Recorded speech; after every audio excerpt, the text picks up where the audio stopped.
ಮಾತರ್ಮೇ ಮಾತರಿಶ್ವನ್ನ ಪಿತರತುಲಗುರೋ ಭ್ರಾತರಿಷ್ಟಾಪ್ತಬಂಧೋ ಸ್ವಾಮಿನ್ ಸರ್ವಾಂತರಾತ್ಮನ್ನದರ ಜರಯುತರ್ಜನ್ಮ ಮೃತ್ಯಾಮಯಾನಾಂ ಗೋವಿಂದೇ ದೇಹಿ ಭಕ್ತಿಂ ಭವತಿ ಚ ಭಗವನ್ನೂರ್ಜಿತಾಂ ನಿರ್ನಿಮಿತ್ತಾಂ ನಿರ್ವ್ಯಾಜಾಂ ನಿಶ್ಚಲಾಂ ಸದ್ಗುಣಗಣಬೃಹತೀಂ ಚಾಶ್ವತೀಮಾಶುದೇವ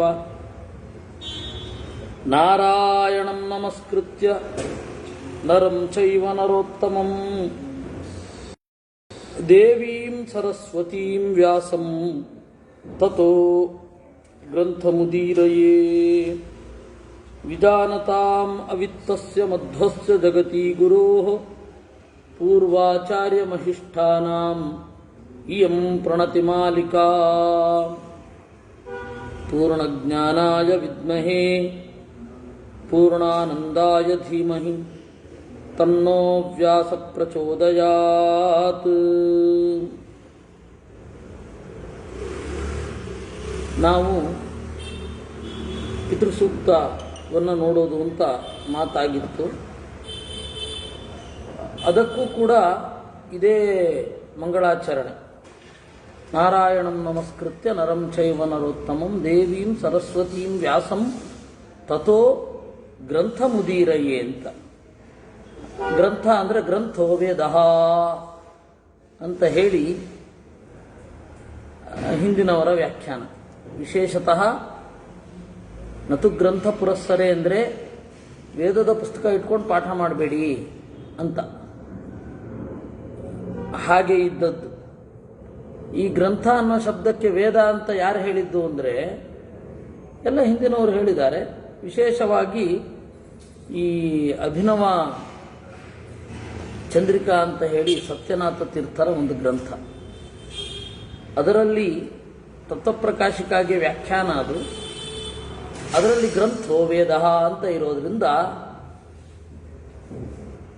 ತಥೋ ಗ್ರಂಥ ಮುದೀರಯೇ, ಇವರೆಲ್ಲರಿಗೂ ನಮಸ್ಕಾರ ಮಾಡಿ ವೇದವನ್ನು ಹೇಳ್ತೇನೆ ಅಂತಲೂ ಅರ್ಥ ಆಗತ್ತೆ. ಇರಲಿ, ಪಿತೃಪಕ್ಷ ವಿಶೇಷವಾದ್ದರಿಂದ 10ನೇ ಮಂಡಲದ ಕೆಲವು ಸೂಕ್ತಗಳ ಪರಿಚಯ. 14ನೆಯ ಸೂಕ್ತ ಪರೇ ಇವಾಂ ಸಂಪ್ರವತೋ ಮಹೀರನು ಬಹುಭ್ಯ ಪಂಥಾಮನುಪಸ್ಪಶಾನಾಂ ಅಂತ ಶುರು ಆಗತ್ತೆ. ಯಮನನ್ನ ಕುರಿತಾದ ಸೂಕ್ತ ಇದು. ಆಮೇಲೆ 15ನೆಯ ಮಂತ್ರ, ಕಂಡವನು ಯಾಮಾಯನ ಶಂಖ ಅಂತ ಒಬ್ಬ ಋಷಿ. ಯಾಮಾಯನ ಅಂದರೆ ಯಮನ ಮಗ, ಯಮನ ಭಕ್ತ, ಹೀಗೆ. ಅವನ ಹೆಸರು ಶಂಖ ಅಂತ. ಪಿತೃದೇವತೆಗಳನ್ನು ಉದ್ದೇಶಿಸಿಕೊಂಡು ಈ ಮಂತ್ರವನ್ನು ಕಂಡಿದ್ದಾನೆ. ಆಮೇಲೆ 16ನೆಯ ಮಂತ್ರ, 16ನೆಯ ಸೂಕ್ತ, ಮೈನಮಗ್ನೇ ವಿದಹೋಮಾಭಿಚೋಚೋಮಾಶ್ಚತ್ವಚಂ ಚಿಕ್ಷಿಪೋಮಾಚರೀರಂ ಅಂತ ಒಂದು ಸೂಕ್ತ ಶುರು ಆಗುತ್ತೆ. ಅದು ಸಂಸ್ಕಾರ ಮಾಡುವಾಗ ತಂದೆಯ ಅಥವಾ ತಾಯಿಯ ಶರೀರವನ್ನು ಅಥವಾ ಯಾವುದೇ ಹಿರಿಯರ ಶರೀರವನ್ನು ಬೆಂಕಿಯಲ್ಲಿ ಇಡುವಾಗ ಮಾಡುವಂತಹ ಪ್ರಾರ್ಥನೆ. ಅದನ್ನು ಬೋಧನೆ ಅನ್ನಬಹುದು, ಪ್ರಾರ್ಥನೆ ಅನ್ನಬಹುದು, ಸಾಂತ್ವನ ಅಂತನ್ನಬಹುದು. ಎಲ್ಲ ರೀತಿಯಿಂದ ಅದು ಬೇರೆ ಬೇರೆ ಹೆಸರನ್ನು ಪಡೆಯುತ್ತೆ. ಆಮೇಲೆ ದೇವಶ್ರವ ಯಾಮಾಯನ ಅಂತನ್ನುವವನು ಕಂಡದ್ದು, ಅದನ್ನು ಮೊದಲು ಹೇಳಿದ್ದಾರೆ. ಅಸ್ಥಿಯನ್ನು ವಿಸರ್ಜನೆ ಮಾಡುವ ಮಂತ್ರವನ್ನು ಹೇಳಿದ್ದಾರೆ.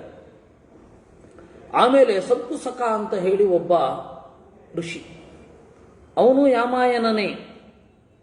ಮೃತ್ಯುವಿನ ಬಗ್ಗೆ ನಿರೂಪಣೆ ಮಾಡ್ತಾನೆ. ಜೀವರು ದೇಹವನ್ನು ಬಿಟ್ಟ ಮೇಲೆ ಹೇಗೆ ಹೋಗ್ತಾರೆ ಅಂತ.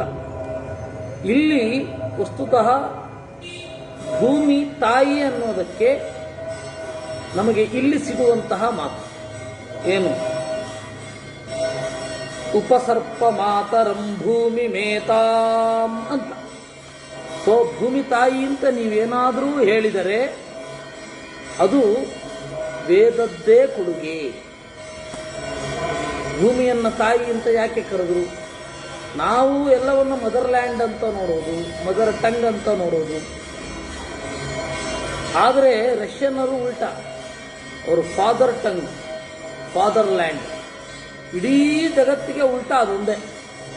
ಇನ್ನು ಯಾರೂ ಕೂಡ ಭೂಮಿಯನ್ನಲ್ಲದೆ ಬೇರೆ ನೋಡುವುದಿಲ್ಲ.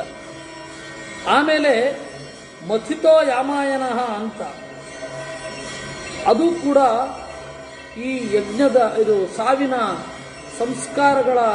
ಸಂಸ್ಕಾರಗಳಲ್ಲಿಯೇ ಈ ಮಂತ್ರವನ್ನು ಬಳಸ್ತಾರೆ. ಹೀಗೆ ಸುಮಾರು 14ನೆಯ ಸೂಕ್ತದಿಂದ 20ನೆಯ ಸೂಕ್ತದವರೆಗೆ, 14ನೆಯ ಸೂಕ್ತದಿಂದ 20ನೆಯ ಸೂಕ್ತದವರೆಗೆ ನಾವು ವೈದಿಕ ಸಂಸ್ಕಾರಗಳಲ್ಲಿ ಬಳಸುವಂತಹ ಮಂತ್ರ ಋಗ್ವೇದದಲ್ಲಿ ಇದೆ. ನಾವು ಇವತ್ತು ನಿಜವಾಗಿಯೂ ನಾವು ಚಿಂತನೆ ಮಾಡಬೇಕಾದದ್ದು ಇದನ್ನು.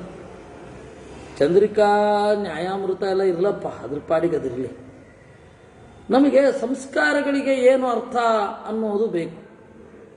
ನಮ್ಮ ಅಪ್ಪನ ಸಂಸ್ಕಾರವನ್ನು ಮಾಡುವಾಗ, ಅಮ್ಮನ ಸಂಸ್ಕಾರವನ್ನು ಮಾಡುವಾಗ ಅಟ್ಲೀಸ್ಟ್ ಪುರೋಹಿತರು ಏನು ಹೇಳ್ತಾ ಇದ್ದಾರೆ ಅಂತನಾದರೂ ಗೊತ್ತಾಗಬೇಕಲ್ವಾ? ಅದಕ್ಕಾಗಿ ನಾವು ಈ ಮಂತ್ರವನ್ನು ಅಭ್ಯಾಸ ಮಾಡಲೇಬೇಕು. ಉಳಿದದ್ದು ಮಾಡ್ತೇವೋ ಬಿಡ್ತೇವೋ ದಟ್ ಇಸ್ ಸೆಕೆಂಡ್ರಿ, ಅದೆಲ್ಲ ಇರಲಿ, ಅದ್ರ ಪಾಡಿಗದು. ನಮಗೆ ಬೇಕಾದದ್ದು ಈ ವೇದ ಮಂತ್ರಗಳ ಅರ್ಥ. ಅದರಲ್ಲಿ ನಾನು 16ನೆಯ ಸೂಕ್ತವನ್ನು ಹೇಳ್ತೇನೆ. ಯಾಕೆ 15, 14 ಬಿಟ್ಟು 16ಕ್ಕೆ ಯಾಕೆ ಜಿಗಿತಾ ಇದ್ದೀರಾ ಅಂತ ಕೇಳಬಹುದು. ನನಗೆ 16 ಮಾಡಬೇಕು ಅಂತ ಅನ್ನಿಸ್ತು, ಆದ್ದರಿಂದ ನಂಬರ್ 1. ಮತ್ತೆ ಅದನ್ನು ಹೇಳೋದೇ ಇಲ್ಲ, ನಂಬರ್ 2.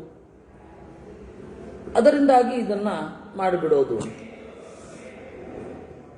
ಧಗಧಗಿಸುವ ಚಿತೆಯಲ್ಲಿ ತಂದೆಯ ಶರೀರವನ್ನು ಇಡ್ತಾನೆ. ಹೇಗಾಗಬೇಡ, ಬೆಂಕಿಯಿಂದ ರಕ್ಷಿಸಿದ ಕೈಗಳು, ನೀರಿನಿಂದ ರಕ್ಷಿಸಿದ ಕೈಗಳು, ಹೇಗೆ ಬಾಳಬೇಕು ಅಂತನ್ನೋದನ್ನು ತೋರಿಸಿಕೊಟ್ಟ ಕೈಗಳು. ಕೆಲವೊಮ್ಮೆ ಅಷ್ಟು ಅದೃಷ್ಟ ಇರಲ್ಲ ಕೆಲವರಿಗೆ, ಆದರೆ ದೇಹವನ್ನಂತೂ ಕೊಟ್ಟಿರ್ತದೆ.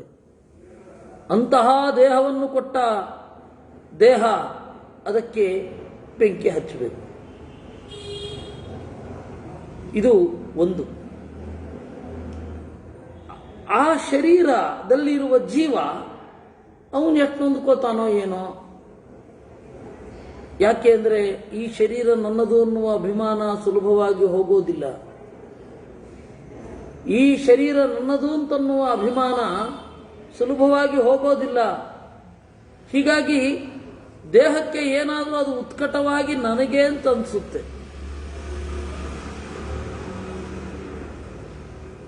ಬೆಂಕಿ ಹಚ್ಚಿದಾಗ ಆ ಜೀವ ಏನು ಅಂದ್ಕೋಬಹುದು. ಅದಕ್ಕೆ ನಮ್ಮ ಪ್ರಾರ್ಥನೆ ಅಗ್ನಿಗೆ ಅಲ್ಲ. ಒಂದು ವೇಳೆ ಆ ಜೀವನ ಯೋಗ್ಯತೆ ಏನು ಅಂತ ನಮಗೆ ಗೊತ್ತಿಲ್ಲಪ್ಪ, ಆ ಜೀವ ಜ್ಞಾನಿಯಾಗಿರ್ತಾನೆ, ಅವಾಗ ಈ ಮಂತ್ರ ಹೇಳಬೇಕಾದ್ರೆ ಹೇಳಬೇಕು, ನಮ್ಮ ಕರ್ತವ್ಯ ಅಲ್ಲ. ಆ ಜೀವ ಅಧಮ, ಸುಡಿಸಿಕೊಳ್ಳುತ್ತಾ ಇರುವ ಜೀವ ಅತ್ಯಂತ ಅಧಮ, ಅವನಿಗೇನು ಹೇಳಿದ್ರು ಪ್ರಯೋಜನ ಇಲ್ಲ. ಹೇಳ್ಬೇಕಂದ್ರೆ ಹೇಳಬೇಕು, ನಮ್ಮ ಕರ್ತವ್ಯ. ನಮಗೆ ಗೊತ್ತಿಲ್ಲ ಜೀವಸ್ವರೂಪ ಏನು ಅಂತ. ಯೋಗ್ಯನಾಗಿದ್ರೂ ಹೇಳಬೇಕು, ನಮ್ಮನ್ನು ನಾವು ಸಮಾಧಾನ ಪಡಿಸ್ಕೊಳ್ಬೇಕು. ಯೋಗ್ಯನಲ್ಲದೆ ಹೋದರೂ ಹೇಳಬೇಕು, ದೇವರನ್ನು ಚಿಂತಿಸಲಿಕ್ಕೆ. ಯೋಗ್ಯನಾಗಿದ್ದು ಈ ಮಂತ್ರದಿಂದ ಸಾಂತ್ವನ ಪಡೆಯುವವನಾದರೆ ಆಗಲೂ ಹೇಳಬೇಕು. ಈ ಮೂರೂ ಅವಸ್ಥೆಗಳು ಕೂಡ ನಮಗೆ ಸ್ಪಷ್ಟ ಇಲ್ಲ, ಆದ್ದರಿಂದ ಈ ಮಂತ್ರವನ್ನಂತೂ ಹೇಳಲೇಬೇಕು. ಸರಿ, ಮೊದಲನೇ ಮಂತ್ರ ನೋಡೋಣ. ಇದನ್ನು ಕಂಡವ ದಮನೋ ಯಾಮಾಯನಃ ಅಂತ, ಅವನ ಹೆಸರೇ ಚೆನ್ನಾಗಿದೆ, ದಮನ. ಉಕ್ಕುಕ್ಕಿ ಬರುವ ಭಾವನೆಗಳನ್ನು ತಡೆಯುವವ ದಮನ, ಅಥವಾ ಆ ಜೀವದ ತಪ್ಪು ಭಾವನೆಗಳನ್ನು ತಡೆಯುವವ ಅವನು ದಮನನು.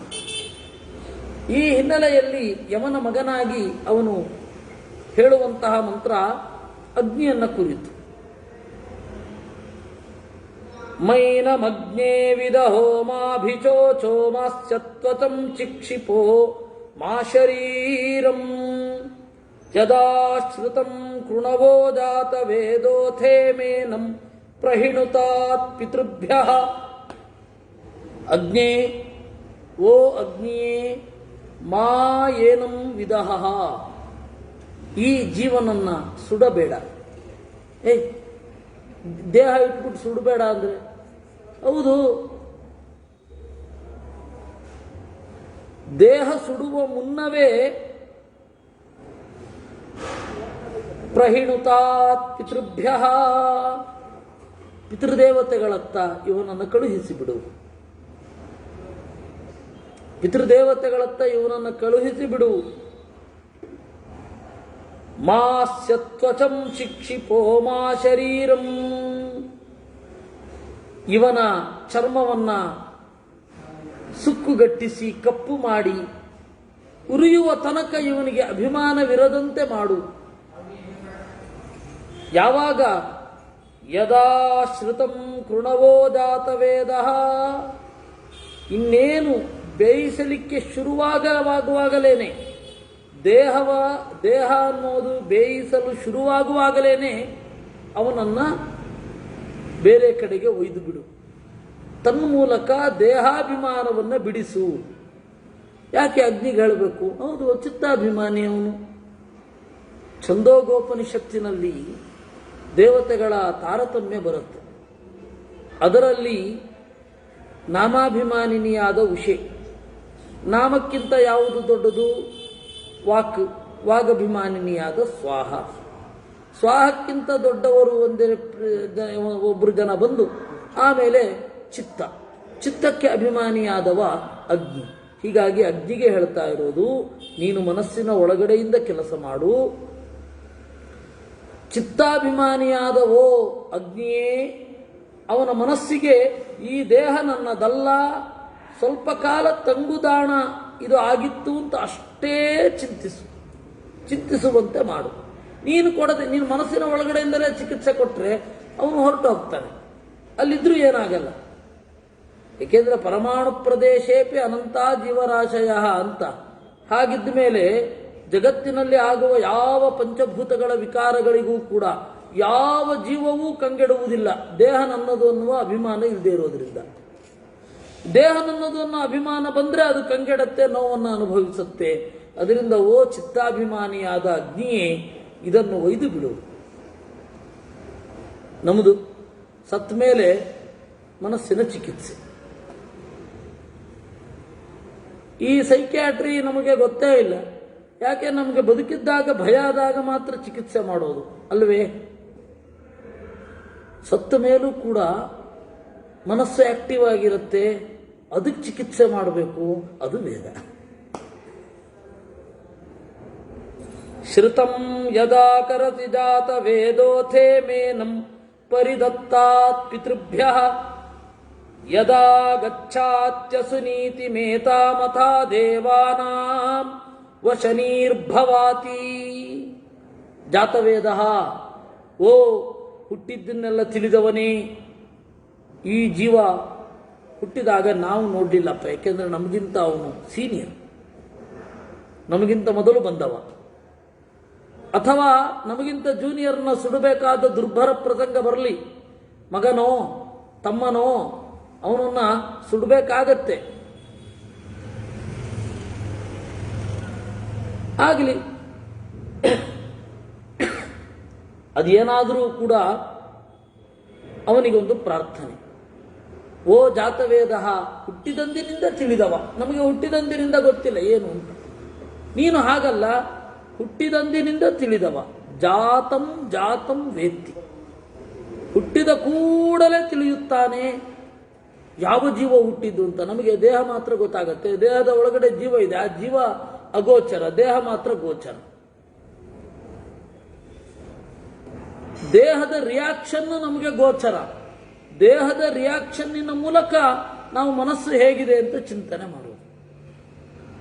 ಜೀವ ಹೀಗಿರಬಹುದು ಅಂತ ಯೋಚನೆ. ಅಗ್ನಿದೇವನಿಗೆ ಹಾಗಲ್ಲ, ಅವನ ಮಾಧ್ಯಮದಲ್ಲಿಯೇ ಅವನೇ ಎಲ್ಲದಕ್ಕೂ ಸಾಕ್ಷಿ. ಹೀಗಾಗಿ ಓ ಜಾತವೇದ, ಹುಟ್ಟಿದ್ದನ್ನೆಲ್ಲ ತಿಳಿದವನೇ, ಯದಾ ಯಾವಾಗ ಶ್ರುತಂ ಕರಸಿ, ಬೇಯಿಸಲಿಕ್ಕೆ ಶುರು ಮಾಡ್ತೀಯೋ ಅಥ ಈಂ ಏನಂ, ಆಗಲೇನೆ ಈಂ ಅಂದ್ರೆ ಏವ ಅಂತ, ಅಥ ಈಂ ಏನಂ ಅಥೇ ಮೇನಂ ಅಂತ, ಅಥ ಈಂ ಏನಂ ಅಥೇ ಮೇನಂ,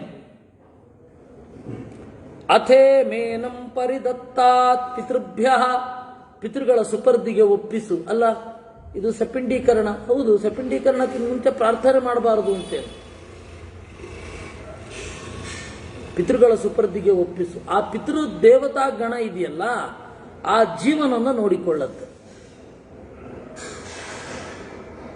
ಯದಾ ಗಚ್ಛಾತ್ಯಸು ನೀತಿ ಮೇತಾಂ, ಇನ್ನು ಚಟುವಟಿಕೆಯ ಕಾವು ಇರುವಾಗಲೇನೆ ದೇವತೆಗಳ ವಶವಾಗಿದ್ದೇನೆ ಎಂದು ತಿಳಿಯಲಿ.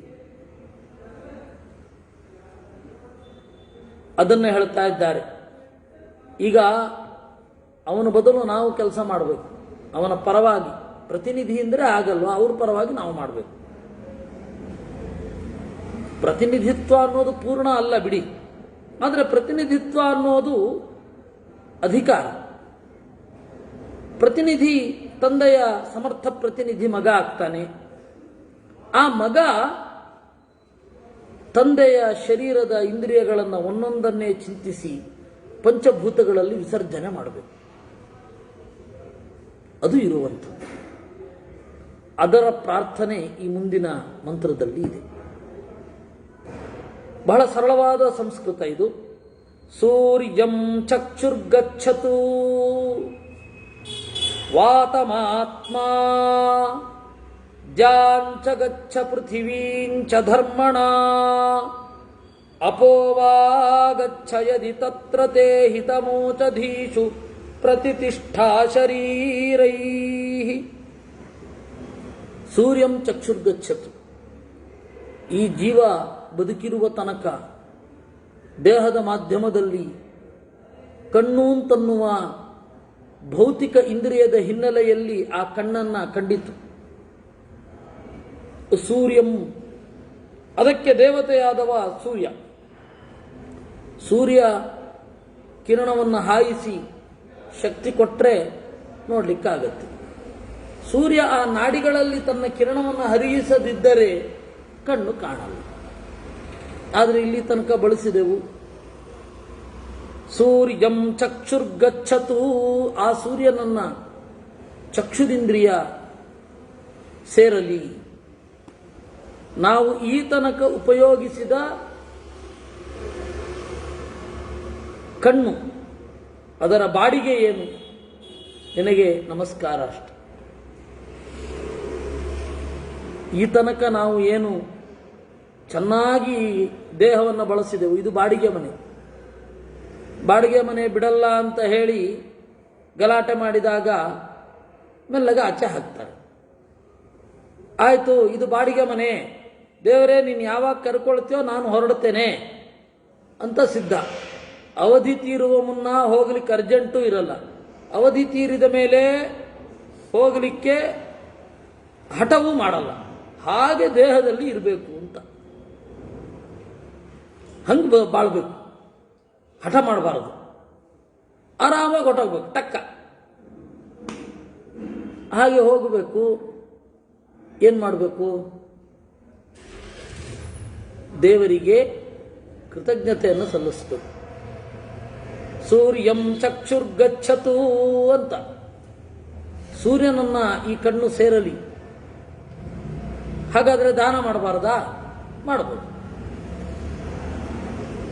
ಹಾಗಾದರೆ ವಿಕಲೇಂದ್ರಿಯ ಆಗತ್ತೆ.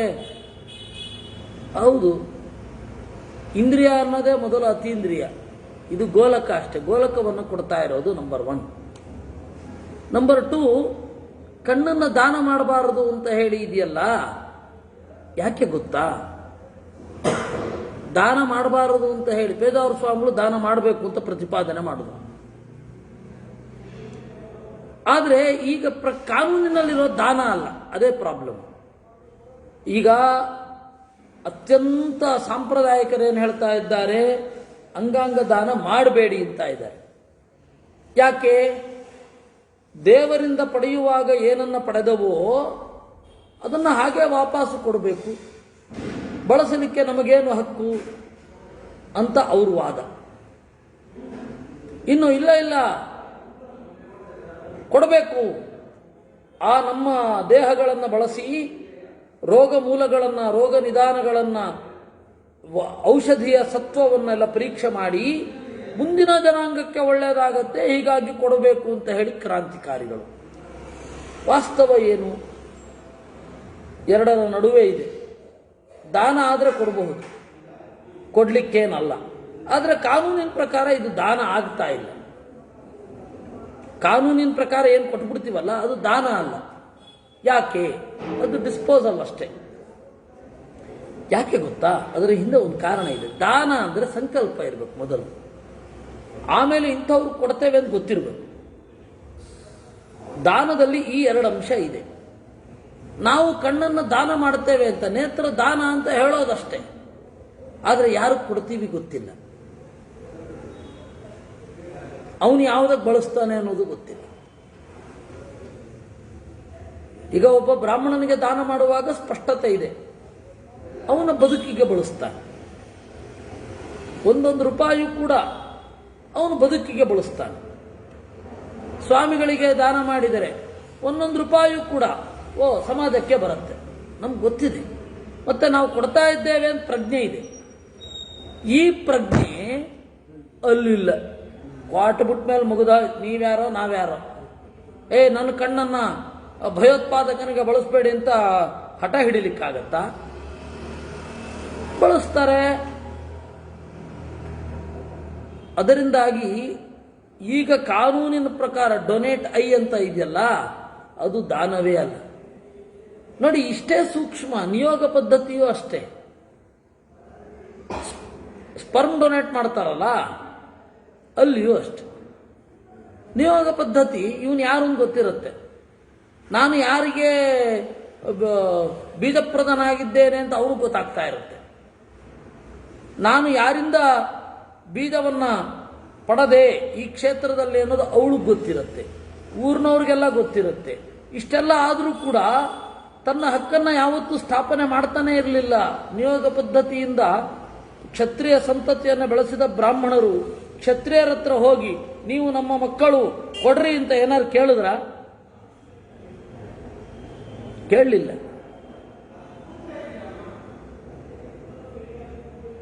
ಅಂತಹ ಯೋಗ್ಯರಲ್ಲಿಯೇ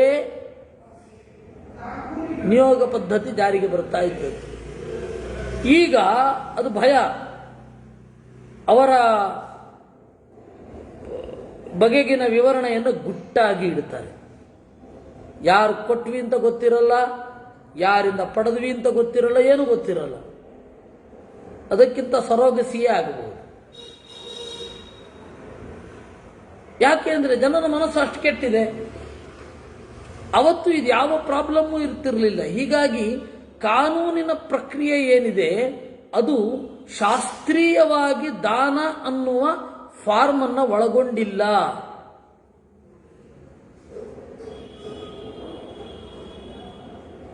ಹೀಗಾಗಿ ಸೂರ್ಯಂ ಚಕ್ಷುರ್ಗಚ್ಚತು ಅಂತ ಹೇಳಬಹುದೇ ಹೇಳಬಾರದೆ? ಹೇಳಬಹುದು, ದಾನ ಮಾಡಿದ್ರೂ ಕೂಡ. ಆದರೆ ದಾನವೇ ಆಗಿಲ್ಲ ಅನ್ನೋದು ಗಮನಾರ್ಹ. ನಾನು ಇತ್ತ ಪೇಜಾವರ ಸ್ವಾಮಿಗಳ ಕಡೆಯೂ ಇಲ್ಲ, ಹಾಗಂತ ಹೇಳಿ ಇತ್ತ ಸಾಂಪ್ರದಾಯಿಕರ ಕಡೆಗೂ ಇಲ್ಲ, ನಡುವೆ ನಿಂತಿದ್ದೇನೆ. ಪೇಜಾವರ ಹೇಳಿದ್ದು ಬಹಳ ದೊಡ್ಡ ತತ್ವ.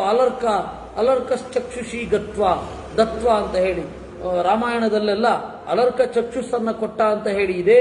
ಶಿಬಿ ಮಾಂಸದಾನ ಮಾಡಿದ ಅಂತ ಇದೆ. ತನ್ನ ಮೈಯಿನ ಯೌವನವನ್ನೇ ದಾನ ಮಾಡಿದ ಯಾರು? ಪೂರು. ಅದರಿಂದಾಗಿ ದಾನ ಮಾಡಬೇಕು ಅಂತ ಅವ್ರು ಹೇಳ್ತಾರೆ.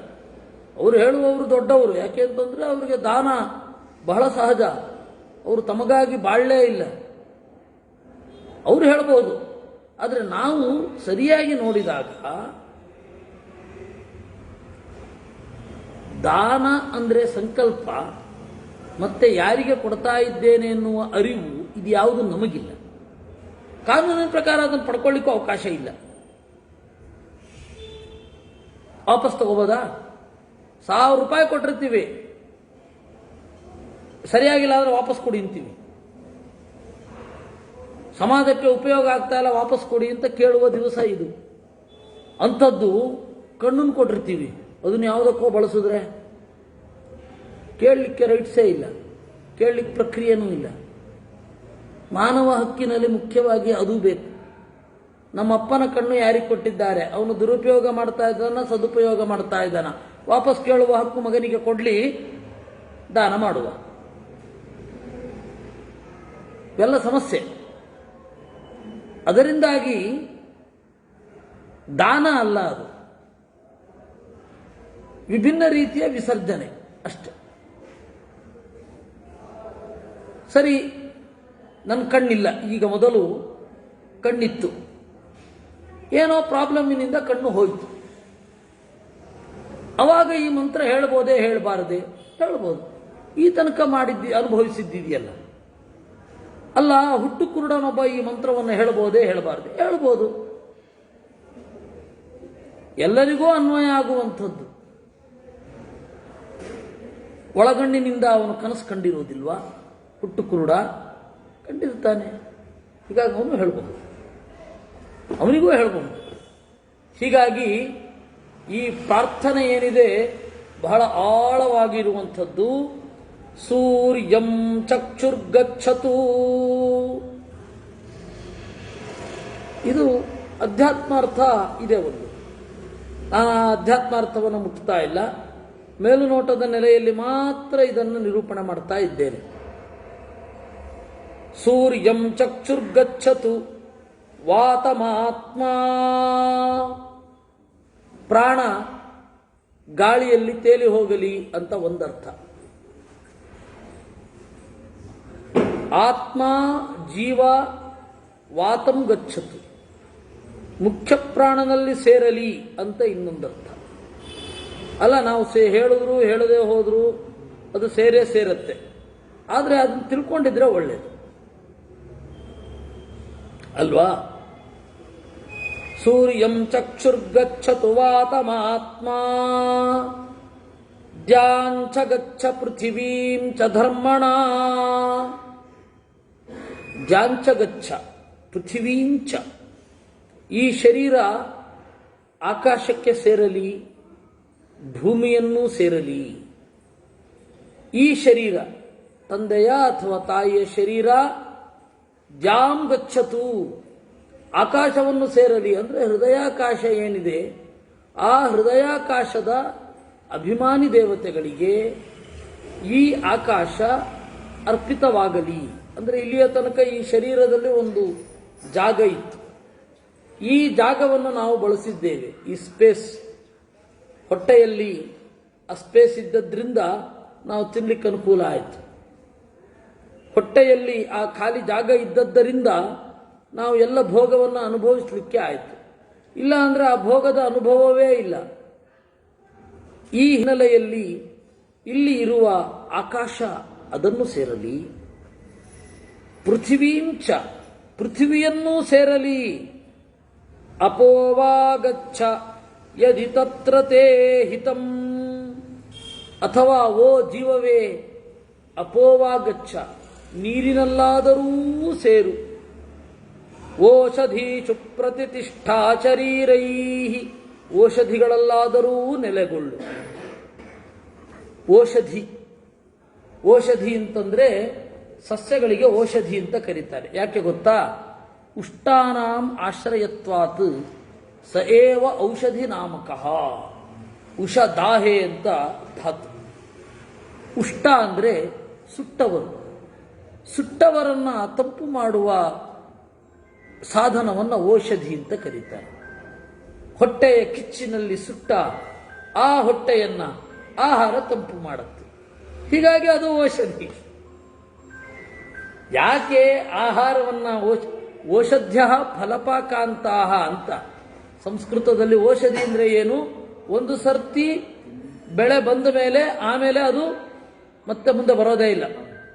ಒಂದೇ ಸರ್ತಿ ಭತ್ತ, ಗೋಧಿ, ರಾಗಿ ಅದನ್ನೆಲ್ಲ ಔಷಧಿ ಅಂತ ಕರೀತಾರೆ. ಯಾಕೆ ಅಂದ್ರೆ ಫಲಪಾಕಾಂತಹ ಅಂತ. ಇದು ಅದರ ಲಕ್ಷಣ.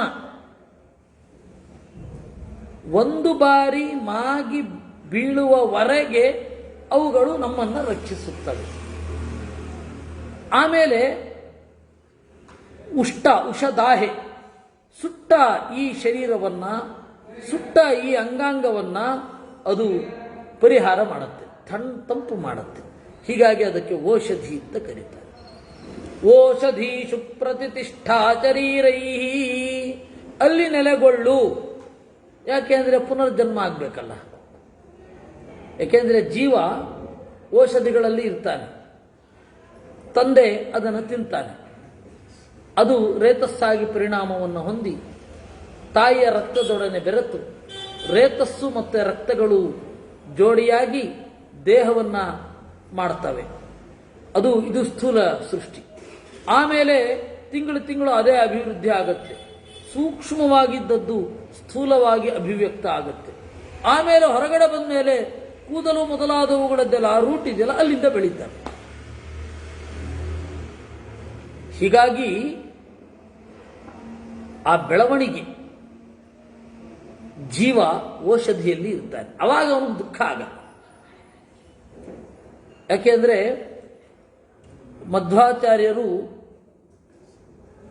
ಬ್ರಹ್ಮಸೂತ್ರ ಭಾಷ್ಯದಲ್ಲಿ ನಿರೂಪಣೆ ಮಾಡ್ತಾರೆ, ಜೀವ ಔಷಧಿಯಲ್ಲಿ ಬೆಳೆಗಳಲ್ಲಿ ಇರ್ತಾನೆ. ಕುಟ್ಟಿ ತಟ್ಟಿ ಹುರಿದು ಕರಿದು ಮಾಡುವಾಗ ನೋವಾಗತ್ತಾ ಅಂದ್ರೆ ನೋವಾಗಲ್ಲ. ಔಷಧಿಗಳಲ್ಲಿ ನಿಂತು ದುಃಖಾದಿ ಅನುಪಭುಂಜನ್, ದುಃಖ ಮೊದಲಾದವುಗಳನ್ನ ಅನುಭವಿಸದೇ ಇರ್ತಾನೆ ಅಂತ. ದುಃಖ ಮೊದಲಾದವುಗಳೆಲ್ಲ ಅನುಭವಕ್ಕೆ ಬರಲ್ಲ ಅವನು. ವ್ರೀಹ್ಯಾದಿ ಇತರ ಶರೀರಗಃ ಅಭುಂಜನ್, ದುಃಖ ಮೊದಲಾದವುಗಳನ್ನು ಉಣ್ಣದೇ ವ್ರೀಹ್ಯಾದಿ ಇತರ ದೇಹ, ಸ್ವರ್ಗಾತ್ ಅರ್ವಾಗ್ ಗತೋ ದೇಹಿ ವ್ರೀಹ್ಯಾದಿ ಇತರ ದೇಹಗಃ ಅಭುಂಜನಸ್ತು ಕ್ರಮೇಣೈವ. ಒಂದು ಜೀವ ಯಾವಾಗ ಅಂದ್ರೆ ಅದಕ್ಕೆ ಅಭಿಮಾನ ಬರೋದು 6ನೇ ತಿಂಗಳಲ್ಲಿ ದೇಹದಲ್ಲಿ. ಇದು ನನ್ನ ದೇಹ. ಯಾಕೆಂದ್ರೆ ಅಲ್ಲಿ ತನಕ ರುದ್ರದೇವರು ಪ್ರವೇಶ ಮಾಡಿರಲ್ಲ. ರುದ್ರದೇವರು ಪ್ರವೇಶ ಮಾಡಿದ್ರೋ ನನ್ನ ದೇಹ, ಅವಾಗಿಂದ ನೋವು ಶುರು. ಈ ಹಿನ್ನೆಲೆಯಲ್ಲಿ ಓಷಧೀಷು ಪ್ರತಿಷ್ಠಾ ಶರೀರೈ ಯತ್ರತೆ ಹಿತಂ, ದೇವರು ಎಲ್ಲಿ ಇಟ್ಟಿದ್ದಾನೋ, ಹಿತ ಅಂದ್ರೆ ಇಡುವುದು ಅಂತ, ಯತ್ರತೆ ಹಿತಂ, ದೇವರು ಎಲ್ಲಿ ಇಟ್ಟಿದ್ದಾನೋ ಅಲ್ಲಿ ಪ್ರತಿಷ್ಠಾ, ನೆಲೆಗೊಳ್ಳು. ಅಲ್ಲ, ಜೀವನಿಗೆ ಹೀಗೆ ಸಾಂತ್ವನಗೊಳಿಸಬೇಕಾ? ಒಬ್ಬ ವೇದಾಂತಿ ಇರ್ತಾನೆ, ದೇಹ ಬೇರೆ ಆತ್ಮ ಬೇರೆ ಅನ್ನೋದು ಜೀವನ ಇಡೀ ರೂಪಿಸಿಕೊಂಡು ಇರ್ತಾನೆ. ಅವನಿಗೂ ಇದು ಹೇಳ್ಬೇಕು. ಅವನಿಗೂ ದುಃಖ ಆಗ್ತಾ ಇದೆಯೋ ಸುಖ ಆಗ್ತಾ ಇದೆಯೋ ನಮಗೇನು ಗೊತ್ತು? ಗೊತ್ತಿದ್ರು ಹೇಳಬೇಕು, ಗೊತ್ತಿಲ್ಲದೆ ಹೋದ್ರು ಹೇಳಬೇಕು.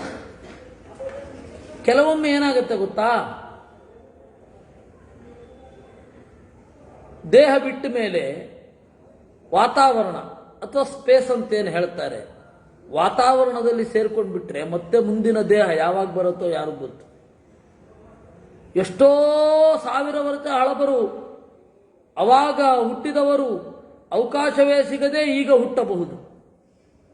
ಆ ತರಹದ ಒಂದು ಕೇಸನ್ನ ಮಧ್ವಾಚಾರ್ಯರು ಮಹಾಭಾರತ ತಾತ್ಪರ್ಯ ನಿರ್ಣಯದಲ್ಲಿ ನಿರೂಪಣೆ ಮಾಡಿದ್ದಾರೆ. ಚಿತ್ರಾಂಗದ ಅಂತ ಒಬ್ಬಳನ್ನ ನೀವು ಕೇಳಿದ್ದೀರಾ? ಅವಳು ಸಾಕ್ಷಾತ್ ಶಚಿ. ತಾರೆಯಾಗಿದ್ದಾಗ ತಾರಾದೇಹೇ ಸೂರ್ಯ ಜಸ್ಯಾಂಗ ಸಂಗಾತ್ ಸ್ವರ್ಗನ್ನಾಗಾತ್ ಅಂತರಿಕ್ಷಾದಿಹಾಸೀತ್ ಅಂತಾರೆ. ತಾರೆಯ ದೇಹದಲ್ಲಿ ಇದ್ದಾಗ ತಾರಾದೇಹೇ ಸೂರ್ಯಜಸ್ಯ, ಸುಗ್ರೀವನನ್ನು ಸಂಪರ್ಕ ಮಾಡಿದ್ದ ಪಾಪದಿಂದ ಸ್ವರ್ಗನ್ನಾಗಾತ್, ಸ್ವರ್ಗಕ್ಕೆ ಹೋಗಲಿಲ್ಲ ಅವಳು. ಅಂತರಿಕ್ಷಾದಿಹಾಸೀತ್, ಅಂತರಿಕ್ಷದಿಂದ ನೇರವಾಗಿ ಬಂದ್ಬಿಟ್ಲು ಅಂತ. ಹೀಗಾಗಿ ಅರ್ಜುನನ ಮಡದಿ ತೇನೈವ ಹೇತೋ ನಾತಿ ಸಾಮೀಪ್ಯ ಮಾಸ, ಆ ಕಾರಣದಿಂದಲೇನೆ ಗಂಡನಿಗೆ ಮಾಡಿದ ದ್ರೋಹದಿಂದ, ಆ ಕಾರಣದಿಂದಲೇನೆ ಅವಳಿಗೆ ನಾತಿ ಸಾಮೀಪ್ಯ ಮಾಸ, ಗಂಡನ ಸಂಪರ್ಕ ಆಗಲಿಲ್ಲ ಅಂತ ಹೇಳ್ತಾರೆ. ಹೀಗಾಗಿ ನೋಡಿ 167 ಲಕ್ಷ ವರ್ಷ, ಲಕ್ಷಾಂತರ ವರ್ಷ, ರಾಮಾಯಣದಿಂದ ಮಹಾಭಾರತಕ್ಕೆ ಲಕ್ಷಾಂತರ ವರ್ಷ ಇದೆ.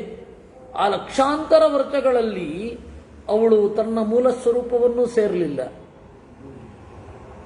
ಹಾಗಂತ ಹೇಳಿ ಬೇರೆ ಯೋನಿಯನ್ನು ಪಡೀಲಿಲ್ಲ. ಭೋಗ ಇಲ್ಲ ಅಂತ ಅರ್ಥ ಅಲ್ಲಿಗೆ. ಹೀಗಾಗಿ ದೇವರ ಇಚ್ಛೆ ಎಲ್ಲಿ ಇರಬೇಕು ಅಂತ ಇದೆಯೋ ಅಲ್ಲಿ ಇರು ಅಂತ ಹೇಳುವಂಥದ್ದು. ಆಮೇಲೆ ಇಲ್ಲಿ ಅಪೋವಾಗಚ್ಚ ಅಂತ ಇದೆ, ನೀರನ್ನು ಸೇರು ಅಂತ. ನೀರು ಸೇರು ಅಂತನ್ನೋದು ಅಲ್ಲ, ನಮಗೆ ಇದೆ ಅಲ್ವೇ, ನೀರಿನಲ್ಲಿ ಇಡು, ನೀರಿನಲ್ಲಿ ಇಡುವುದೇ ಅಸ್ಥಿ ವಿಸರ್ಜನ. ಅಸ್ಥಿ ವಿಸರ್ಜನದ ಮಂತ್ರವನ್ನು ಇಲ್ಲೇ ಯಾಕೆ ಹೇಳ್ತಾ ಇದ್ದಾರೆ? ಮುಂದೆ ಶೀತಿಕೆ ಶೀತಿಕಾವತಿ, ಲಾದಿಕೆ ಲಾದಿಕಾವತಿ, ಮಂಡೂಕೀಯಾತು ಸಂಗಮ ಇಮಂ ಸ್ವಗ್ನಿಂ ಹರ್ಷಯ ಅಂತಿದೆ. ನೀರಿನಲ್ಲಿ ಬಿಟ್ಟುಬಿಡೋದು. ಯಾಕೆ ಅಂದರೆ ಆ ಮೂಳೆಯ ಉರಿ ಅದು ತಗ್ಗಬೇಕು. ಇದು ನನ್ನ ಮೂಳೆ ಅಂತ ಅಭಿಮಾನ ಇರುತ್ತೆ ಜೀವನಿಗೆ, ಅದು ಉರಿದೋಗಿರುತ್ತೆ. ಅದಕ್ಕಾಗಿ ಏನು ಮಾಡಬೇಕು? ಆ ಮೂಳೆಯನ್ನ ನೀರಿನಲ್ಲಿ ಹಾಕಬೇಕು. ಅದೊಂದೇ ದಾರಿ. ಅಲ್ಲಿ ಮುಂದೆ ಆ ಮಂತ್ರ ಇದೆ, ಆದರೆ ಅದನ್ನೇ ಬೀಜ ರೂಪದಲ್ಲಿ ಇಲ್ಲಿ ಹೇಳ್ತಾ ಇದ್ದಾರೆ. ಅಪೋವಾಗಚ್ಚ ಅಂತ. ಅಪೋವಾಗಚ್ಚ, ನೀರನ್ನಾದರೂ ಸೇರು. ಯತ್ರ ತೇ ಹಿತಂ, ಎಲ್ಲಿ ದೇವರು ನಿನ್ನನ್ನು ಇಟ್ಟಿದ್ದಾನೋ, ಇಡಲು ಬಯಸಿದ್ದಾನೋ ಅಲ್ಲಿ ಇರು.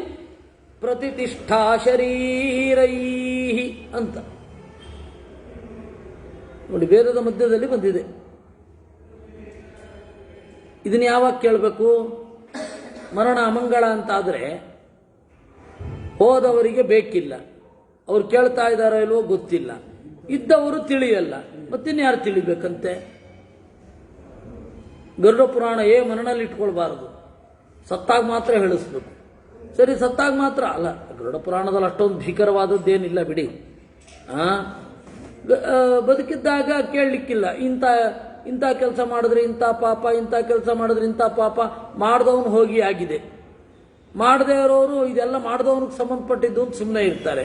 ಯಾರಿಗಂತೆ ಅದು? ಎಷ್ಟು ಭೀಕರ ನಮ್ಮ ಜನ ಅಂದರೆ, ಒಬ್ಬರು ಮಾರನೇ ದಿವಸ ಬಂದರು. ಹಿಂದಿನ ದಿವಸ ಸ್ವಾಮಿಗಳು ಬಂದಿದ್ದರು, ಅಲ್ಲಿಗೆ ಬರಬೇಕಿತ್ತು, ಬಂದಿರಲಿಲ್ಲ. ಮಾರನೇ ದಿವಸ ಬಂದರು. ಯಾಕೆ ಹಿಂದಿನ ದಿವಸ ಬಂದಿಲ್ಲ ಅಂತ ಒಬ್ರು ಕೇಳಿದ್ರು ಪಕ್ಕದಲ್ಲಿ. ಹಿಂದಿನ ದಿವಸ ಯಾಕೆ ಬರಲಿಲ್ಲ ಅಂತ ಕೇಳಿದ್ರೆ ಇವರೇನು ಹೇಳಿದ್ರು ಗೊತ್ತಾ?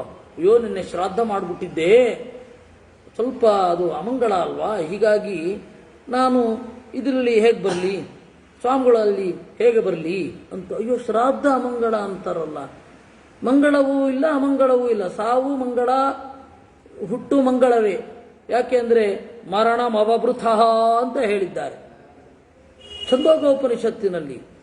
ಜೀವನ ಯಜ್ಞದ ಅವಭೃತ ಸ್ಥಾನ ಯಾವುದು ಅಂದರೆ ಮರಣ ಅಂತ. ಹೇಗೆ ಸಾಯಬೇಕು ಅನ್ನೋದನ್ನ ನಮಗೆ ಇತ್ತೀಚೆಗೆ ತೋರಿಸಿದವರು ರಘುತ್ತಮ ತೀರ್ಥರು. ಯಾರು? ಉತ್ತರಾದಿ ಮಠದವರು ಅಲ್ಲ, ಪಲಿಮಾರು ಮಠದ ರಘುತ್ತಮ ತೀರ್ಥರು. 8 ಶ್ಲೋಕ ಅವರು ಬರೆದಿಟ್ಟಿದ್ದಾರೆ. ರಘುವರಿಯ ತೀರ್ಥರು 8 ಶ್ಲೋಕವನ್ನು ಬರೆದಿಟ್ಟಿದ್ದಾರೆ. ತಮ್ಮ ಪರಮ ಗುರುಗಳ ಸಾವು ಹೇಗಾಯಿತು ನನ್ನ ಕಣ್ಮುಂದೆ ಅಂತ. ನಿಶ್ಚಿತ್ಯೋತ್ಕ್ರಮಣಂ ರಘುತ್ತಮ ಮುನಿ ಅಂತ ಹೇಳಿ ಶುರು ಆಗತ್ತೆ. ನಮ್ಮ ಪರಮ ಗುರುಗಳ ಸಾವನ್ನು ಹೇಗೆ ಕಂಡೆ? ಮಧ್ವವಿಜಯದ ಏನು ವೇದಾಂಗ ತೀರ್ಥೀಯ ವ್ಯಾಖ್ಯಾನ ಇದೆ, ಅದರ ಕಡೆಯಲ್ಲಿ ಈ 8 ಶ್ಲೋಕಗಳನ್ನು ಬರೆದಿದ್ದಾರೆ. ಅದನ್ನು ನಾನು ಬಹಳ ಬಾರಿ ಹೇಳಿದ್ದೇನೆ. ನಾವು ಅದನ್ನು ಚಿಂತನೆ ಮಾಡಬೇಕಾದದ್ದು. ಮರಣ ಅವಭೃತ. ಇನ್ನು ಕೆಲವರು ಗರುಡ ಪುರಾಣ ಹೇಳಿಸ್ಬಿಡ್ತಾರೆ. ಆಮೇಲೆ ಆಚಾರ್ಯರು ಅಂಥವರೇ ಇರ್ತಾರೆ ಅಂತ ಇಟ್ಕೊಳ್ಳಿ. ಆಚಾರ ಹತ್ರ ಅಯ್ಯೋ ನೀವು 9 ದಿವಸ ಹೇಳಿದ್ದೀರಾ, ಇವತ್ತು ಶುಭ ಸಿಹಿ ಮುಟ್ಟಿಕೊಳ್ಳೋದು, ಒಂದು ರುಗ್ಮಿಣಿ ಶೂಜೆ ಹೇಳ್ಬಿಡಿ. ಅಯ್ಯೋ ಮದುವೆ ಮಂಗಳ ಅಂತ ಯಾರು ಹೇಳಿದ್ದು? ಮದುವೆಯೂ ಒಂದು ಸಂಸ್ಕಾರ, ಹಾಗೆ ಅವ್ರದ್ದು ದೈಹಿಕ ಸಂಸ್ಕಾರವೂ ಸಂಸ್ಕಾರವೇ. ವೇದಾಂತಿಯಾದವನು ಎರಡನ್ನೂ ತಟಸ್ಥವಾಗಿ ನೋಡಬೇಕು. ಇಲ್ಲಾಂದ್ರೆ ವೇದಾಂತ ಓದಿದ್ದೇಕಂತೆ. ನಮ್ಮ ಗುರುಗಳದ್ದೊಂದು ಪದ್ಯ ಇದೆ, ವೇದಾಂತ ಓದಿದ ಮೇಲೂ ಲಿಬಿಡೋ ಬಿಡೋದಿಲ್ಲ ಎಂದ ಮೇಲೆ ಓದುವುದಾದರೂ ಏಕೆ ಹೇಳದೆ ಉಳಿದದ್ದು ಅಂತ ಒಂದು ಕವನ ಸಂಕಲನ. ಅದರಲ್ಲಿ ಫಸ್ಟ್ ಒಬ್ಬ ವೇದಾಂತಿಯಾಗಿ ಮನಃಶಾಸ್ತ್ರದ ಬಗ್ಗೆ ಯೋಚನೆ ಮಾಡಲಿಕ್ಕೇ ಹಿಂಜರಿತಾ ಇದ್ದ ವಿದ್ವಾಂಸ, ಸಾಂಪ್ರದಾಯಿಕ ಅಲ್ಲ, ಈಗಲೂ ಏನು ಅದೇನು ಮುಂದುವರೆದಿಲ್ಲ, ಅದು ಬೇರೆ. ಸಾಂಪ್ರದಾಯಿಕರ ನಡುವೆ ಈ ಪದ್ಯ ಬರೆದವರು ಇದ್ದಾರೆ. ಯಾಕೆ ಇದು ನಾನು ಹೇಳಿದ್ದು ಅಂತಂದ್ರೆ, ಇದು ಒಂದು ಸಹಜವಾದ ಕ್ರಿಯೆ. ಇದರಲ್ಲಿ ಮಂಗಳ ಅಮಂಗಳ ಇತ್ಯಾದಿಗಳೆಲ್ಲ ಇಲ್ಲ. ಬಂದದ್ದನ್ನು ಬಂದಂತೆ ಒಪ್ಪಿಕೊಳ್ಳಬೇಕು. ದೇವರ ಕಾರುಣ್ಯವನ್ನು ಚಿಂತನೆ ಮಾಡಬೇಕು. ದೇವರ ಅರಿವಿಗಾಗಿ ಪ್ರಯತ್ನ ಪಡಬೇಕು. ಎರಡೇ ಇರೋದು. ಕೊಟ್ಟಿದ್ದು ದೇವರ ಪ್ರಸಾದ, ದೇವರ ಅರಿವಿಗಾಗಿ ಈ ಜೀವನದ ನಡೆ, ಇದು ಎರಡಿರಬೇಕು. ಈಗ ಅದನ್ನು ನಾವು ಚಿಂತನೆ ಮಾಡ್ತಾ ಇರೋದು. ಹೀಗಾಗಿ ಈ ಮಂತ್ರಗಳನ್ನು ಹೇಳದೆ ಹೋದರೆ ಗತಿ ಏನು ಅಲ್ವಾ? ಈ ಮಂತ್ರಗಳನ್ನು ನಾವು ಹೇಳಲೇಬೇಕು. ಪ್ರಜ್ಞಾಪೂರ್ವಕವಾಗಿ ಚಿಂತನೆ ಮಾಡಬೇಕು. ಅದರಿಂದಾಗಿ ಸೂರ್ಯಂ ಚಕ್ಷುರ್ಗಚ್ಚತು ವಾತಮಾತ್ಮ ಅಂತ ಹೀಗೆ ಶರೀರ ಎಲ್ಲ ನಾಶ ಆಗತ್ತೆ. ಶರೀರ ನಾಶ ಆದ ಮೇಲೆ ನಾಶ ಆಗದೇ ಇರೋದು ಒಂದಿರುತ್ತೆ. ಅದನ್ನ ಸ್ವಲ್ಪ ಅಪಾಂಗ್ ಪ್ರಾಂಗೇತಿ ಸ್ವಧಯಾ ಗೃಭೀತಃ ಅಂತ ಒಂದು ಮಂತ್ರ ಹೇಳುತ್ತೆ. ಶರೀರ ಕೆಳಗಡೆ ಬೀಳುತ್ತೆ. ಶರೀರ ಹಿಂಗೆ ಕೆಳಗಡೆ ಬೀಳ್ತಿದ್ದ ಹಾಗೆ ಒಳಗಡೆ ಇರುವ ಪ್ರಾಣ ಜೀವನನ್ನು ಕರ್ಕೊಂಡು ಸಂಜೆ ಮೇಲ್ಗಡೆ ಹೋಗ್ತಾನೆ ಅಂತ. ಜ್ಞಾನಿಗಳಿಗೆ ಮಾತ್ರ ಕಾಣುವ ಪ್ರಕ್ರಿಯೆ ಅದು. ಹಿಂಗೆ ಕೆಳಗಡೆ ಬೀಳ್ತಿದ್ದಾಗೆ ಇನ್ನೊಂದು ಭಾಗ ಮೇಲ್ಗಡೆ ಹೋಗೋದು. ಅದರ ಬಗ್ಗೆ ಹೇಳ್ತಾ ಇದೆ ಮುಂದಿನ. ಅಜೋ ಭಾಗಸ್ತಪಸಾ ತಂತಪಸ್ವ ತಂತೆ ಶೋಚಿಸ್ತಪತು ತಂತೆ ಅರ್ಚಿ ಯಾಸ್ತೆ ಶಿವಾಸ್ತನ್ವೋ ಜಾತವೇದಃ ತಾಭಿರ್ವಹೈನಂ ಸುಕೃತಾಸು ಲೋಕಂ. ಅಜೋ ಭಾಗ, ಯಾವುದು ಹುಟ್ಟದ ಭಾಗ ಅದು ನಾಶವೂ ಆಗಿರಲ್ಲ. ಯಾವುದು ಆತ್ಮ. ಹುಟ್ಟು ಅಂದ್ರೇನು? ಜಡ ಹಾಗೂ ಜೀವದ ಸಂಯೋಗವೇ ಹುಟ್ಟು. ನಮ್ಮ ಮನೆಯಲ್ಲಿ ಮಡಿಕೆ ಹುಟ್ಟಿತು ಅಂತ ಅನ್ನಲ್ಲ. ನೋಡಿ, ನಮ್ಮ ಮನೆ ಹುಟ್ಟಿತು ಅಂತ ಅನ್ನಲ್ಲ. ಅದನ್ನು ಕಟ್ಟಿದ್ದು. ಜೀವನನ್ನ ಕಟ್ಟಿ ಹಾಕಿದ ಅಂತ ದೇವ್ರಿಗೆ ಹೇಳ್ಬಹುದು. ನಾವು ಜೀವ ಹುಟ್ಟಿದ, ಯಾಕೆಂದ್ರೆ ದೇಹದೊಟ್ಟಿಗೆ ಸೇರಿದ ಅಂತ. ಅದರಿಂದಾಗಿ ಅಜೋಭಾಗ, ದೇಹ ಸುಟ್ಟರೂ ಕೂಡ ಹುಟ್ಟದ, ಆದ್ದರಿಂದಲೇ ನಾಶವಾಗದ ಒಂದು ಭಾಗ ಇದೆಯಲ್ಲ, ತಪಸ್ವ, ಅದಕ್ಕೆ ಬಿಸಿ ಮುಟ್ಟಿಸು. ತಪ ಆಲೋಚನೆ, ತಾಪಯಸ್ವ, ಅದು ಆಲೋಚನೆ ಮಾಡುವಂತೆ ಮಾಡು. ಪ್ರಜ್ಞೆಯಿಂದ ಸಂಪನ್ನವಾಗುವಂತೆ ಮಾಡು. ಅದು ಬಹಳ ಮುಖ್ಯ. ಅಲ್ಲ, ಅವರಿಗೆ ಸತ್ತವರಿಗೆ ಜ್ಞಾನ ಇರಬಹುದು, ಇಲ್ಲದೆ ಇರಬಹುದು, ಬೇರೆ. ನಾವಂತೂ ಪ್ರಾರ್ಥನೆ ಮಾಡಬೇಕು. ಅವನಿಗೆ ಜ್ಞಾನ ಇದ್ರೆ ಆಯ್ತಲ್ಲ, ಪಠಿಸಿದ್ರಿಂದ ನಮಗಾದ್ರೂ ಜ್ಞಾನ ಬರಲಿ. ಸಾಂತ್ವನ ಇದ್ರೆ ಇರಲಿ.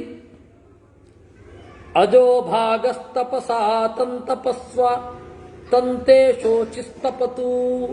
ನಿನ್ನ ಕಾಂತಿ ಅದನ್ನ ಆಲೋಚಿಸುವಂತೆ ಮಾಡಲಿ. ತಂತೆ ಅರ್ಚಿಹಿ, ನಿನ್ನ ಬೆಳಕು ಅದಕ್ಕೆ ದಾರಿ ತೋರಲಿ. ಅದರಿಂದಾಗಿ ಅಗ್ನಿ ಅಂತ ಹೇಳಿದ್ರೆ ಸುಡುವ ಜಡವಾದ ರೂಪವನ್ನು ಮಾತ್ರ ನಾವು ನೋಡ್ತಾ ಇರೋದು. ಸುಡುವ ಜಡವಾದ ರೂಪ. ಅಗ್ನಿ ನಮಗೆ ನಮ್ಮ ಮನೆಯಲ್ಲಿ ಗೋವು ಇದ್ದ ಹಾಗೆ ಅಗ್ನಿ. ಅಷ್ಟು ಒಡನಾಟ, ಅಷ್ಟು ಪ್ರೀತಿ. ಯಾಸ್ತೆ ಶಿವಾಸ್ತನ್ವಃ, ನಿನ್ನ ತಣ್ಣಗಿನ ದೇಹವೂ ಇದೆ, ನಿನ್ನ ತಣ್ಣಗಿನ ಮೈಯಿಂದ ನಮ್ಮನ್ನ ಆಚೆ ಒಯ್ಯಿ. ನಾವೀಗ ಒಂದು ಮಂತ್ರ ಹೇಳ್ತೇವೆ, ಈಗ ಅದನ್ನು ಬಳಸೋದು ಹೂವುಗಳೆಲ್ಲ ಮೊಳೆಯಲಿ, ಹೂವುಗಳು ನಮಗೆ ಸುಖವನ್ನು ನೀಡಲಿ ಅಂತ. ಮಾಲೆ ಹಾಕುವಾಗ ಆಯನೇತೆ ಪರಾಯಣೆ ದೂರ್ವಾರೋಹಂತು ಪುಷ್ಪಿಣೀ ಹೃದಾಶ್ಚ ಪುಂಡರೀಕಾಣಿತ ಮುದ್ರಸ್ಯ ಗ್ರಹ ಇಮೇ ಅನ್ನುವ ಮಂತ್ರ. ಅದು ಅಗ್ನಿಸೂಕ್ತ. ಅದನ್ನ ಅನುವಾದ ಮಾಡಿದ್ದು ಬೇಂದ್ರೆ ಅವರು ಅಗ್ನಿಪುಷ್ಪ ಅಂತ. ಅವರು ಬಹಳ ವೇದ ಮಂತ್ರಗಳನ್ನು ಅನುವಾದ ಮಾಡಿದ್ದಾರೆ. ಅಂದರೆ ಕಾವ್ಯದಲ್ಲಿ ಅಂತ ಇಟ್ಕೊಳ್ಳಿ, ಅನುವಾದ ಮಾಡಿದ್ದಾರೆ. ಅಂದರೆ ಅಗ್ನಿಯ ತಣ್ಣಗಿನ ಬೆಂಕಿಯೂ ಒಂದಿದೆ, ತಣ್ಣಗಿನ ಬೆಂಕಿಯೂ ಒಂದಿದೆ. ಓ ಬೆಂಕಿಯೇ, ನಿನ್ನ ತಣ್ಣಗಿನ ಆಸರೆಯಲ್ಲಿ ಈ ಜೀವವನ್ನು ಒಯ್ಯಿ. ಒಂದು ಮಂತ್ರ ಇದೆ ಮಹಾನಾರಾಯಣ ಉಪನಿಷತ್ತಿನಲ್ಲಿ, ಆರ್ದ್ರಂಜ್ವಲತಿ ಜ್ಯೋತಿರಹಮಸ್ಮಿ ಜ್ಯೋತಿರ್ಜ್ವಲತಿ ಬ್ರಹ್ಮಾಹಮಸ್ಮಿ ಅಹಮಸ್ಮಿ ಬ್ರಹ್ಮಾಹಮಸ್ಮಿ ಅಂತ. ಅಲ್ಲಿ ದೇವರನ್ನ ಪ್ರಾರ್ಥನೆ ಮಾಡುವುದು ಆರ್ದ್ರಂಜ್ವಲತಿ ಅಂತ. ದೇವರು ಹೇಗಿದ್ದಾನೆ? ತಣ್ಣಗಿನ ಬೆಂಕಿಯಾಗಿ ಇದ್ದಾನೆ, ಬೆಳಗುತ್ತಾ ಇದ್ದಾನೆ. ಬೆಳಕಿಗೆ ಕೊರತೆ ಇಲ್ಲ, ಆದರೆ ಶಾಖ ಇಲ್ಲ. ಹಾಗೆ ತಣ್ಣಗಿನ ಬೆಳಕು ಅಂತ ದೇವರನ್ನು ಚಿಂತಿಸಬೇಕಂತೆ. ಕೋಪ ತಾಪಗಳೆಲ್ಲ ಶಮನವಾಗಿ ಈ ದೇಹದ ದೋಷಗಳೆಲ್ಲ ಕಣ್ಮರೆಯಾಗೋಗುತ್ತೆ ಈ ತರಹ ಚಿಂತನೆ ಮಾಡಿದ. ಆರ್ದ್ರಂಜ್ವಲತಿ ಜ್ಯೋತಿರಹಮಸ್ಮಿ ಜ್ಯೋತಿರ್ಜ್ವಲತಿ ಬ್ರಹ್ಮಾಹಮಸ್ಮಿ ಅಂತ. ಈ ಅಗ್ನಿಯ ಅಂತರ್ಯಾಮಿಯಾದ ನಾರಾಯಣನಿಗೆ ಈ ದೇಹ ಇದೆ ಎಂದ ಮೇಲೆ ಅವನು ತಣ್ಣಗಿನ ಬೆಂಕಿ ಎಂದರೆ ಅದರ ಅಧಿಷ್ಠಾನವಾದ ಅಗ್ನಿಯೂ ಕೂಡ ಅವನಿಗೆ ತಣ್ಣಗಿನ ತಂಪು ಶರೀರವಿದೆ ಅಂತ ಅರ್ಥ. ಹೀಗಾಗಿ ಅವನನ್ನು ಕುರಿತಾದ ಪ್ರಾರ್ಥನೆ, ಯಾಸ್ತೆ ತನ್ವೋ ಜಾತವೇದಃ ತಾಭಿರ್ವಹ ಏನಂ ಸುಕೃತಾಸು ಲೋಕಂ. ಸುಮ್ಮನೆ ಇವನು ಏನು ಮಾಡಿದ್ರು ಒಯ್ಯಿ ಅಂತ ನಾವು ಹೇಳ್ತಾ ಇಲ್ಲ. ಸುಕೃತಾಸು, ಇವನು ಒಳಿತನ್ನ ಮಾಡಿದ್ದರೆ ಲೋಕಂ ವಹ, ಒಳ್ಳೆಯ ಬೆಳಕಿನಡೆ ಒಯ್ಯಿ. ಅಥವಾ ಸುಕೃತಾಸು, ಒಳ್ಳೆಯ ಕೆಲಸಗಳ ವಿಚಾರದಲ್ಲಿ ಲೋಕಂ ವಹ, ಲುಕ್ ಪ್ರಕಾಶೆ, ಜ್ಞಾನವನ್ನು ಕೊಡು. ಲೋಕ ಅಂದ್ರೇನು? ಬೆಳಕು ಇರುವ ಜಾಗ ಅಂತ. ಅಲೋಕ ಅಂದ್ರೇನು? ಬೆಳಕು ಇರದ ಜಾಗ. ಲೋಕಾಲೋಕ ಪ್ರದೇಶ ಅಂತ ಕರಿತೀವೋ ಇಲ್ವೋ? ಹೀಗಾಗಿ ಅಗ್ನಿಯನ್ನ ಕುರಿತಾದ ಪ್ರಾರ್ಥನೆ ಇದು ಸುಮಾರು 14 ಮಂತ್ರಗಳಿದೆ. ನಾವೀಗಿನ್ನೂ 4 ಮಂತ್ರಗಳನ್ನು ನೋಡಿದ್ದೇವೆ. ಆಗ ಇಲ್ಲಿ ಸಮಯ ಆಗಿದೆ 7:50. ಅದರಿಂದ ಇದು ಉಳಿದ ಭಾಗವನ್ನು ನಾಳೆ ನೋಡೋಣ. ಇದರ ಬೇರೆ ಬೇರೆ ಆಯಾಮಗಳಿದೆ. ಕೆಲವು ಮಂತ್ರಗಳನ್ನು ಮಾತ್ರ ಬಳಸೋದು ವಸ್ತುತಃ, ಇದನ್ನು ಮಾಡಲ್ಲ. ಈ ಅಗ್ನಿಯನ್ನು ಕ್ರವ್ಯಾತ್ ಅಂತ ಹೇಳಿ ಪೌರೋಹಿತ್ಯ ಪ್ರಕ್ರಿಯೆಯಲ್ಲಿ ಅಗ್ನಿಯನ್ನ ಕ್ರವ್ಯಾತ್, ಅಗ್ನಿಯ ಕ್ರವ್ಯಾತ್ವವನ್ನು ನಾವು ವಿಸರ್ಜನೆ ಮಾಡ್ತೇವೆ ಅಂತ ಉಂಟು ಪೌರೋಹಿತ್ಯ ಪ್ರಕ್ರಿಯೆಯಲ್ಲಿ. ಇಲ್ಲಿ ಅಗ್ನಿ ಕ್ರವ್ಯಾದ ಅನ್ನುವ ನನ್ನ ಭಾವನೆಯನ್ನು ರಿಮೂವ್ ಮಾಡ್ತೇನೆ ಅಂತ ಇದೆ. ಅವನು ಅಗ್ನಿ ಕ್ರವ್ಯಾತನ್ನ ಭಾವನೆ ನನಗಿರಬಾರದು. ನಮ್ಮ ಅಪ್ಪನನ್ನ ಸುಟ್ಟ ಅಗ್ನಿಯನ್ನ ನಾನು ಹೋಮಿಸ್ತಾ ಇದ್ದೇನೆ ಅಂತ ನನಗನ್ನಿಸಬಾರದು ಅಂತ ಒಂದು ಪ್ರಾರ್ಥನೆ ಇದೆ. ಅದು ಬೇರೆ ಬೇರೆ ಆ ಮೊದಲುಗಳನ್ನು ಮುಟ್ಟತ್ತೆ. ಅದನ್ನು ನಾವು ನಂತರ ನೋಡೋಣ. ಹೀಗೆ ಈ ವೇದಮಂತ್ರ ದಮನ ಯಾಮಾಯನ ಕಂಡ 14 ವೇದಮಂತ್ರಗಳಲ್ಲಿ 4 ವೇದಮಂತ್ರವನ್ನು 4ರಿಂದ 5 ವೇದ ಮಂತ್ರವನ್ನು ನಾವು ನೋಡಿದ್ದೇವೆ. ಮುಂದೆ ಉಳಿದದ್ದು ನಾಳೆ ಸ್ವಲ್ಪ ನಾಡಿದ್ದು ನೋಡೋಣ. ಕೃಷ್ಣಾರ್ಪಣ.